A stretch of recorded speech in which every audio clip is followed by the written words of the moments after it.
నాకు అధికారం అలంకారం కాదు, అధికారం బాధ్యత నాకు. కానీ నాకు పిఠాపురం బాగుండాలి. నేను చాలా చాలా స్పష్టంగా ఉన్నాను.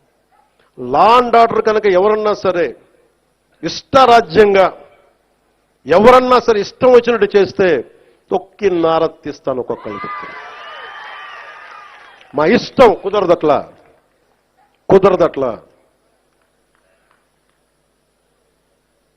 ఇది చాలా చాలా జాగ్రత్తగా ఉండాలి. ఇది నేను తెగించి వచ్చాను రాజకీయాల్లో, గుర్తుపెట్టుకోండి.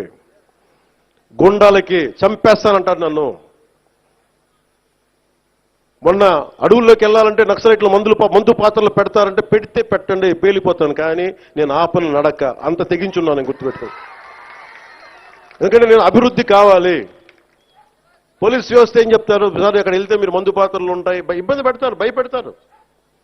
భయపడేవాడిని రాజకీయాల్లోకి రాకూడదు. మంచి చేయాలని వచ్చాను, నాకు భయం లేదు. నాకు అంటే ఇంత తెగించిన వాడిని ఆకు రౌడీలు కానీ చిల్లర వేషాలు వేసేవాళ్ళు కానీ నేను భయపడతానా? అందుకని చాలా జాగ్రత్తగా ఆలోచించి అందరూ దయచేసి మసలండి. ఎందుకంటే నేను తెగించానంటే మటుకు ఇంకెవరు తెగించరు, అంత పిచ్చగా తెగిస్తాను నేను. ఎందుకంటే నేను నిన్న ఎందుకు క్షమాపణ చెప్పాలి? ఎందుకు క్షమాపణ చెప్పాలి? నేను బాధ్యత అడిగాను, మీ ఓట్లు అడిగాను. నేను తిరుమల డైరెక్ట్గా నాకు సంబంధం లేకపోవచ్చు, కానీ నేను దాంట్లో భాగస్వామ్యం. ప్రభుత్వంలో మీరు నారా చంద్రబాబు గారు గెలవకపోయినా, నేను గెలవకపోయినా, 164 మంది ఎమ్మెల్యేలు గెలవకపోయినా టీటీడీ బోర్డు ఎక్కడి నుంచి వస్తుంది? చైర్మన్ ఎలా నియమితం అవుతాడు?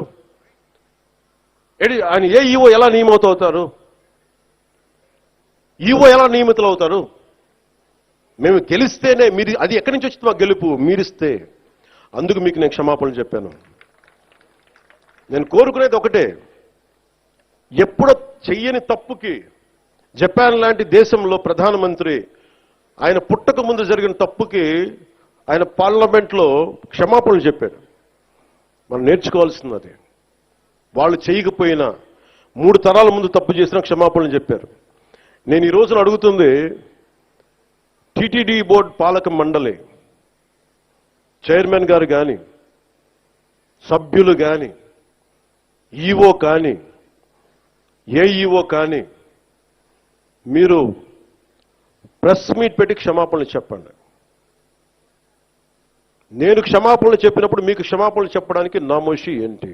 బాధ్యత తీసుకోండి, బాధ్యత తీసుకోవాలి.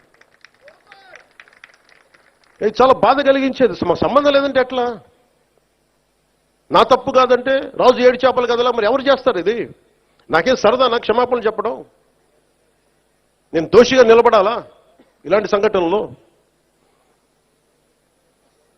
అందుకని ఎందుకు నేను డాంపెన్ చేశాను, ఎందుకు తగ్గించాను సంక్రాంతి సంబరాలంటే, వాళ్ళు ఎంత గొప్పవాళ్ళంటే చనిపోయిన 6 మంది వారి కుటుంబ సభ్యులు దేవుడు పట్టుకెళ్ళిపోయాడు అంటున్నారు. 36 మంది గాయపడితే ప్రతి ఒక్కరిని పేరు పేరున పరామర్శిస్తే అందరూ కూడా నలిగిపోయి 100 మంది మీద పడిపోయారు. ఎంత ఉంటుంది ఒక ఆడపడుచు మీద పడిపోతే, పెద్ద ఆవిడ మీద పడిపోతే? తమిళనాడు నుంచి వచ్చారు. ఎలా ఉందమ్మా మీకంటే, కడవలు పాత్రికాంగయ్యా, కడవలు వెళ్ళి దేవుడు బయటికి తీసుకొచ్చాడు మమ్మల్ని అంటా ఉన్నారు. ఎంత పెద్ద మనసుతోటి సరిగ్గా చూసుకోలేదయ్యా మమ్మల్ని. కానీ ఏం చేస్తాం, మా కర్మ ఇలా కాలింది. అది దేశం తాలూకు దౌర్భాగ్యం. ప్రజలు ఇంత బాధ్యత ఇప్పుడు కష్టం వచ్చినప్పుడు ఎంత అద్భుతంగా చెప్పారంటే నాకు కన్నీళ్ళు వచ్చినాయి. నాకు నిన్న కరిగిపోయాను నేను. వీళ్ళకి క్షమాపణలు చెప్పదు ఇంకెవరికి క్షమాపణలు చెప్తాం? ఏఈఓ కానీ, ఏఈఓ వెంకయ్య చౌదరి గారు కానీ, ఈఓ శ్యామలరావు గారు కానీ, చైర్మన్ బిఆర్ నాయుడు గారు కానీ, టీటీడీ బోర్డు సభ్యులు, పాలక మండలి సభ్యులందరూ కానీ, మీరందరూ వచ్చి ఒక్కొక్క వ్యక్తి గురించి కథ వింటప్పుడు మీకు బాధ అర్థమవుతుంది. క్షమాపణలు చెప్పండి. మీరు క్షమాపణలు చెప్పి తీరాలి, వేరే దారి లేదు మీకు. మీరు క్షమాపణలు చెప్పడం వల్ల పోయిన ప్రాణాలు తిరిగి రావు. కానీ కనీసం ప్రజలు మిమ్మల్ని చూస్తూ ఉన్నారు. అది మటుకు జ్ఞాపకం పెట్టుకొని అందరూ తగ్గి క్షమాపణలు చెప్పండి. చాలా అవసరం ఇది. ఎందుకంటే ఈరోజు రాష్ట్రం మొత్తం, దేశం మొత్తం మీరు చేసిన తప్పుకి సంబరాలు జరుపుకోవడానికి ఆలోచిస్తూ ఉన్నారు. 4 లక్షల మంది ప్రజలు గరుడోత్సవాలకు వస్తే క్రౌడ్ మేనేజ్మెంట్ చేయగలిగే వాళ్ళు.